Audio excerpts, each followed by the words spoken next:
all my beautiful people out there. How are you? Welcome back to another edition of the Average Guy's Guide to Life podcast. You know who I am. You know what this is. That's my co-host in the background, the train that's 3 blocks away, saying hello. What's going on? Yeah, bitch, you. How's it shaking? I'll tell you what. Okay, we get it. My co-host just loves to chime in. Like, I don't know what the fuck is going on. Like, if you aren't a regular listener of this podcast, I have stated numerous times that train that you hear in the background is 3 blocks away, which worries me because I'm pretty sure the walls of this house is made of paper mache. Like, I could probably run through these fucking walls like I could run through these walls like I'm the Juggernaut. Like, what the fuck? I'm the Hulk. Anyway, we get you. Like, why are you blowing your horn so vigorously? Someone in front of you? Run them over. Fuck it. I need something to go look at. But I was gonna come on here today, issue a podcast with an epic rant, one of my classic rants to top all rants. I was having a bad day, folks. Well, not a terrible day. It wasn't like on a scale from 1 to 10. It wasn't like a 10 as far as horrible days. But it was just a frustrating day. You know, Mondays usually are. And on my way home, commuting from work, something that wouldn't register to a lot of people, and it happened like in my commute, just flipped my day. It is like a complete 180. It turned my spirits from kind of down and irritated and ranty to like extreme humor and bliss because of what happened during my commute. And luckily, I had my wireless earbuds in, but I had yet to choose a song so I could still hear everything around me. I was commuting on the bus,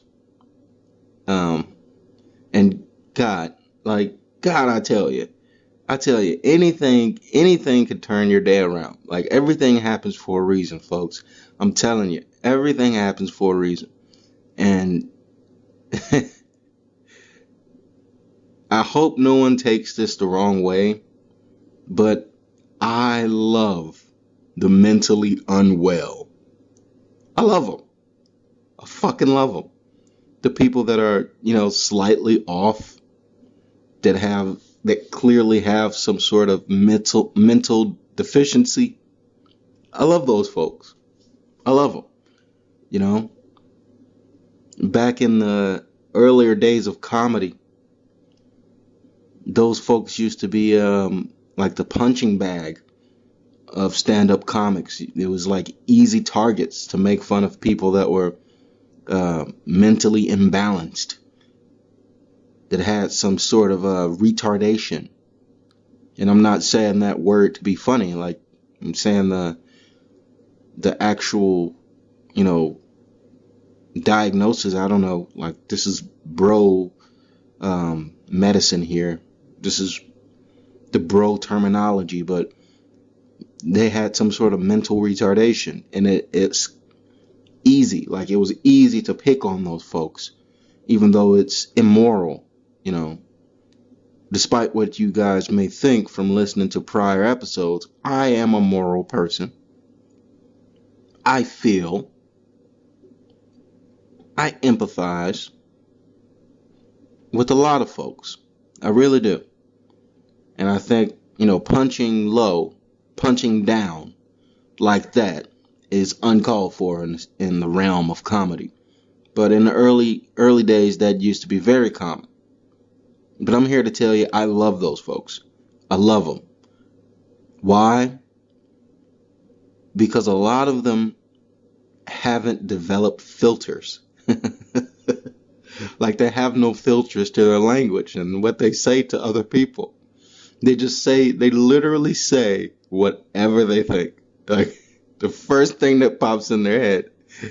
And I can't even get this story out without cracking up because it was just so random.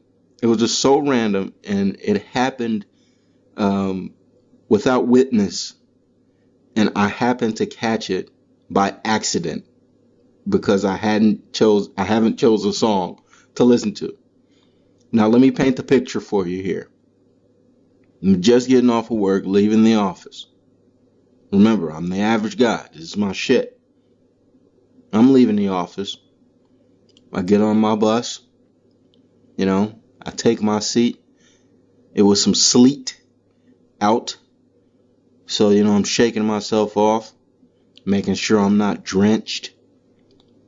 Settle myself in, put my earbuds in, and I'm about to listen to some tunes. It's only about a 15-minute ride until I get home. Now,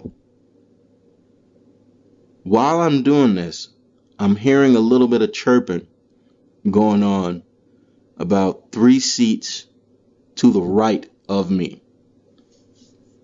And it's this gentleman who's very talkative. And normally people that are mentally unwell, they love to talk. And they don't try and engage in conversation that usually is back and forth. They don't propose questions or anything that's going to entice an answer. It's usually just a statement or inappropriate question.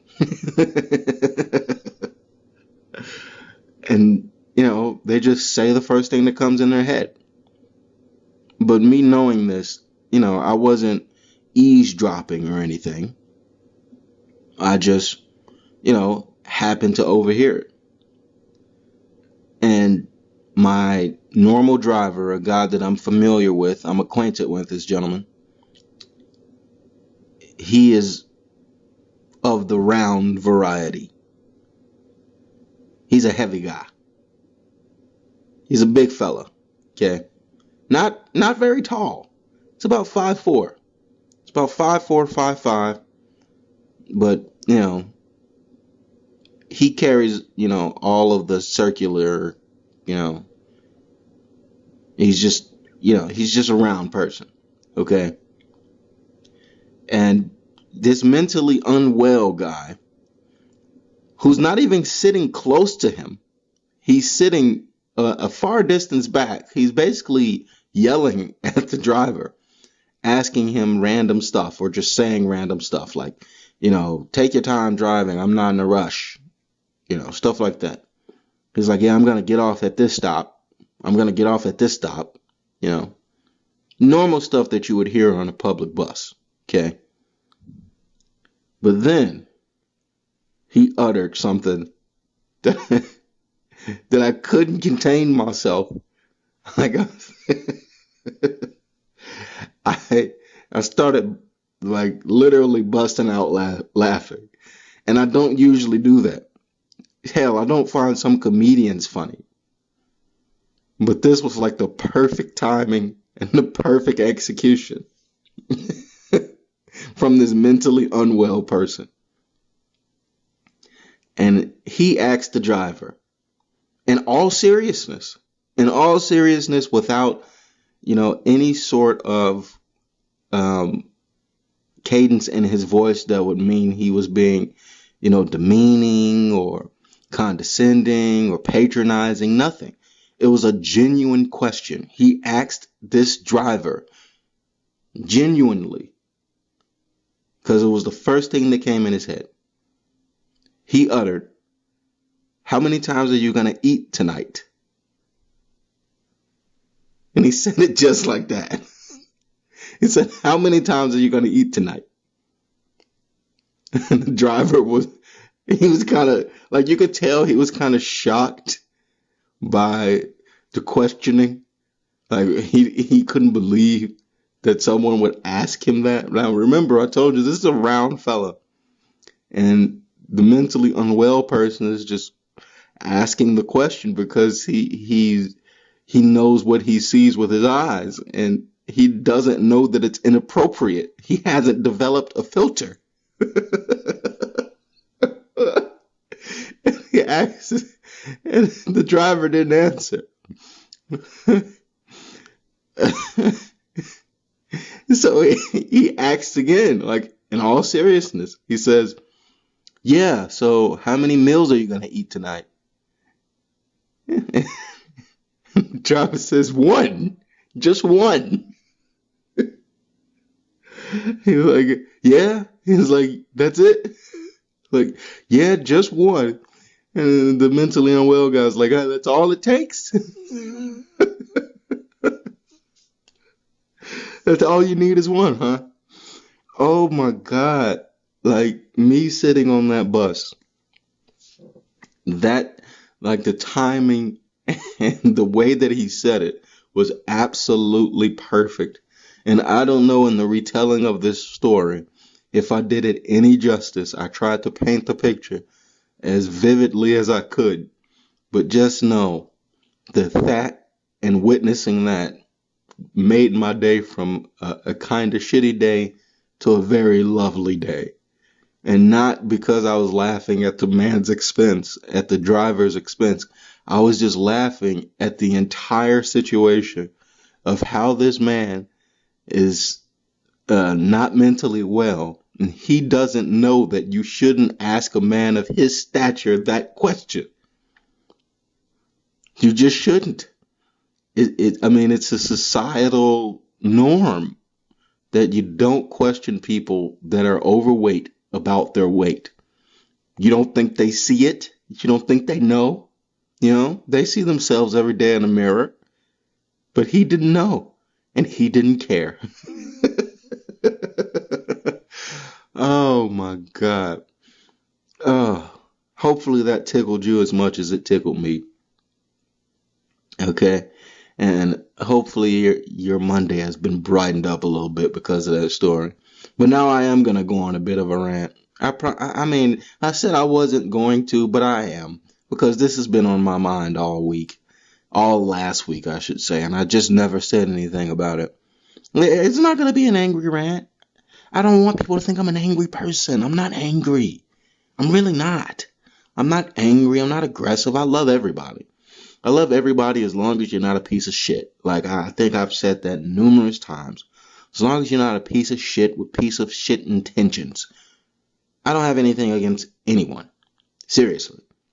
Love you all. We should have one big orgy. You know. No guys, though. Even though I don't have anything against gays. You know. Just not me. But, you know, let's just have one big orgy. I love you all. You know. Let's swap fluids. But I'm going to go on a rant. A little bit. And I'm going to give a warning. Okay. This is my warning. From this point forward, I might upset a demographic of my listeners. My female demographic, if I have any. Okay? You're going to be upset from this point forward after I finish this warning. Why? Because there is a double standard alert. I should start doing that like on a weekly basis or a bi-weekly basis, like a double standard alert. But this is definitely a double standard alert. And I am going to fucking go in and dig into this shit with great detail because it was on my mind all last week and it is utterly ridiculous. It is fucking ridiculous. So if you're a female listener and you are offended by the truth and stating facts, because this isn't going to be an opinion piece. This is strictly going to be a factual interpretation from a man's perspective on how egregious a double standard can be. So if you're sensitive as a woman and you can't take, the facts being recited to you, my advice is to stop listening now. But if you are a woman that is curious to hear exactly what I'm speaking of, and you can accept criticism, you're a grown up. Like you're a grown up, you don't want to be treated like a toddler, then you can move on. Just move on cautiously. It's going to start now. And now that you've been put on double standard alert, some women are fucking losers. Yeah, I said it. That's right. You guys are some fucking losers. You guys are some fucking losers.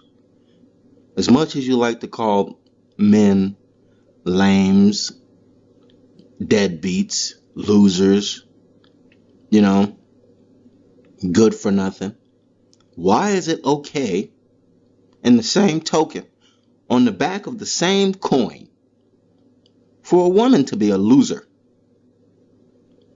A fucking loser. You know what I mean. You know what I mean, right? Let me paint it for you, okay? Let me paint a picture for you. Why is it okay for a woman to have no job, no car, still living with a guardian of some sorts, mother, father, grandmother, grandfather, whatever the fuck, auntie, got a couple of kids, but they aren't called a loser. They aren't portrayed as a loser. They still feel like they have some value. And they go out into the world, especially in the dating scene, portraying to the world that they're valuable. Okay. Say that same thing about a man. He has no job. He has no car. He still lives at home with his parents. And he has kids that he isn't taking care of because he doesn't have a job. What would you call that man? I mean, the general consensus would be that he's a fucking loser. He's a nobody. He's a good for nothing. Why aren't we saying that about the women, though? Why? I don't get it. Okay. Let's say that woman doesn't have a job or a car, still lives at home, but they're attractive. They can pile on the makeup and squeeze themselves into the tight clothes and portray an image on Instagram or on Facebook that gets hundreds of likes. They're putting this image out there that they're a prize to be had by a man of stature, by a man who has those things that they don't have. They don't have themselves. They don't have a job. They don't have a car. They live at home. They got kids. But they want a man. They put the standard out there that they demand a guy who has a job and has a car and has his own place. So you're a loser, lady. You're a loser. And you're wanting to punch up. You're aiming up to someone that's not a loser so that they can possibly take you out of the situation, maybe? That's not fair to assume, but that's normally what it is. Or maybe it'll be a mirror image of something that you want to be. You want to be someone who has those things, who isn't a fucking loser. Am I going over your head here? Is this making any sense? How about this? Okay, so let's say a woman gets with a man, and when they get together, she doesn't have a job, she doesn't have a car, she doesn't have, a house, and she has a couple of kids, and she meets this angel of a guy who is, gainfully employed, independent, a saint of a person who decides to take her and take her kids in, and become a unit, combine their lives, okay? And then she still chooses not to progress. She still doesn't have a car. She still doesn't have any money that's not his. Still refuses to work, doesn't work. What is that? Is that person still not a fucking loser? I mean, I don't want to call it, relationship prostitution, but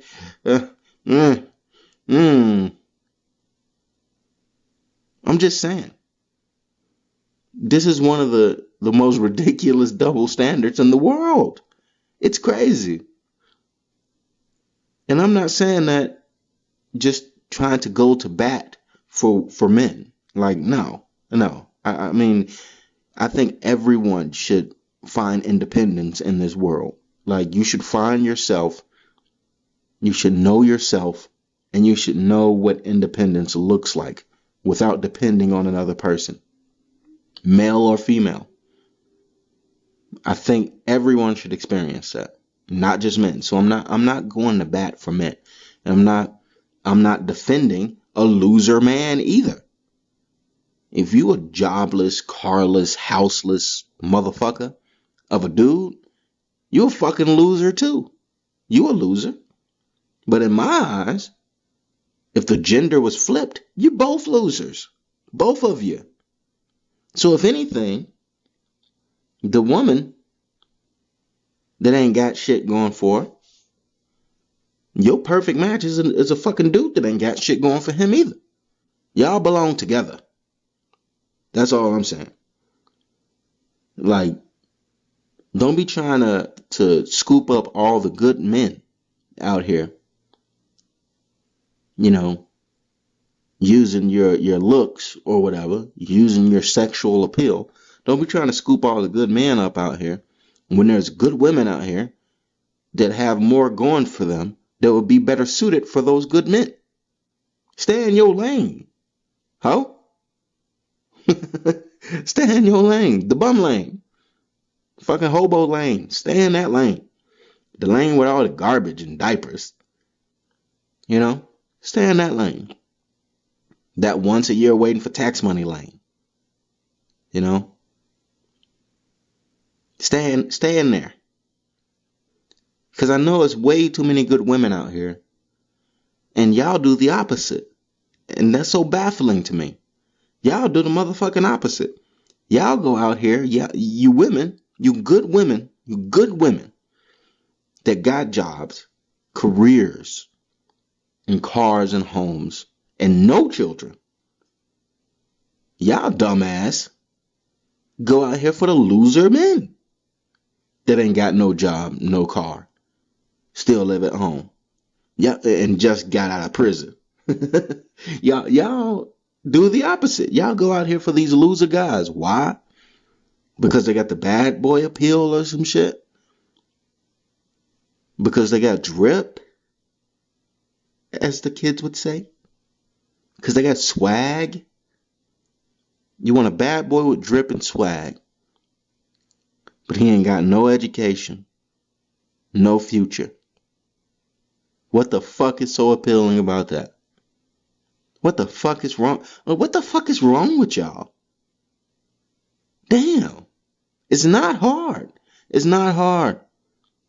If it looked like a duck, quack like a duck, walk like a duck, chances are it's a bum ass nigga.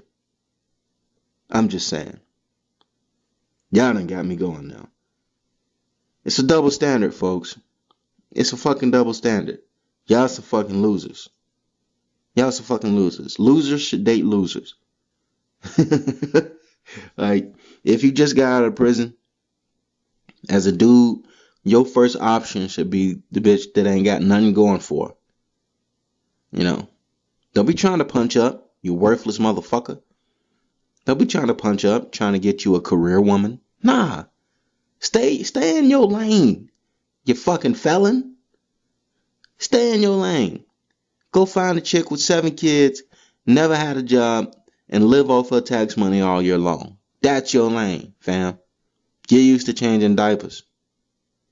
You piece of shit. I know I'm probably disconnected from a demographic, and I know what demographic that is. I disconnected from you because that's a part of the culture.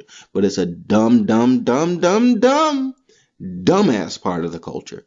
Okay? It doesn't make any sense. And I've seen it time and time again throughout my lifetime. And no matter how many times I see it, it'll never make fucking sense to me. Like, I have family and friends that have been in similar situations, and they consult me about it. So I'm not speaking here with inexperience. I'm not speaking here with closed eyes or making blind assumptions. No, this is some shit I've dealt with. I've definitely dealt with it. Okay.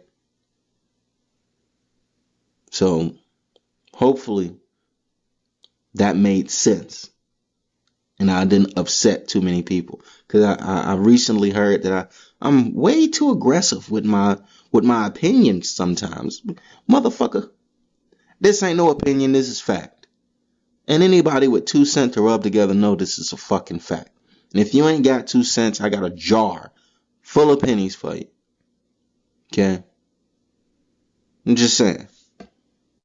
I think I'm going to make the double standard a recurring thing. I think I'm going to do like a double standard of the week or some shit. I know I'm still figuring everything out. I still got my Freaky Friday. I'm still working on making that live. My dummy of the week, my advice of the week. But this is for sure going to be a weekly thing.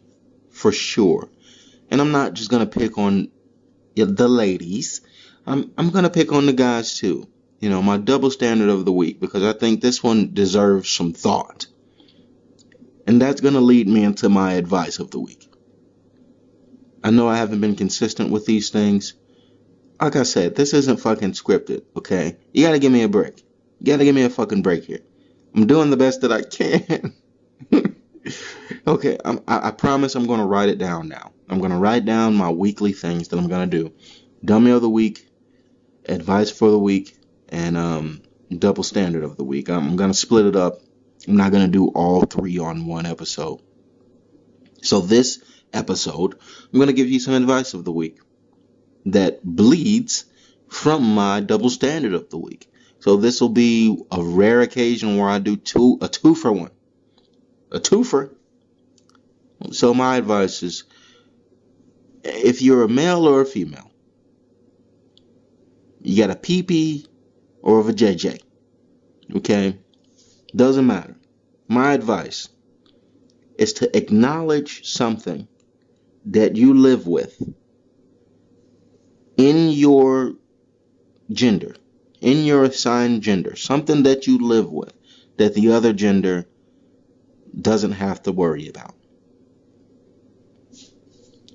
And accept that privilege that you have. And I hate fucking saying that damn word.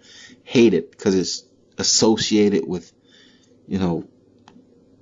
uber progressiveness. And I'm not political. Like, I don't give a fuck. The left and the right can both eat a dick. But just acknowledge something similar to what I displayed about a double standard. Acknowledge something and come to terms with it. Come to grips with, your advantage and your assigned gender. Something that would likely be a double standard. Like for men, we are defined by our dicks. We get away with a lot of things sexually. Being more promiscuous and being more sexually active. It is historically been more accepted as a man to be out here fucking around. And that is something that is a privilege. That is something that is widely accepted. Because, as a whole, it is said that men think with their dicks. They move with their dicks. They're supposed to make mistakes because of their dick. So as a man, that would be something that you would, come to terms with and accept and know that is a privilege and not a particularly pretty privilege.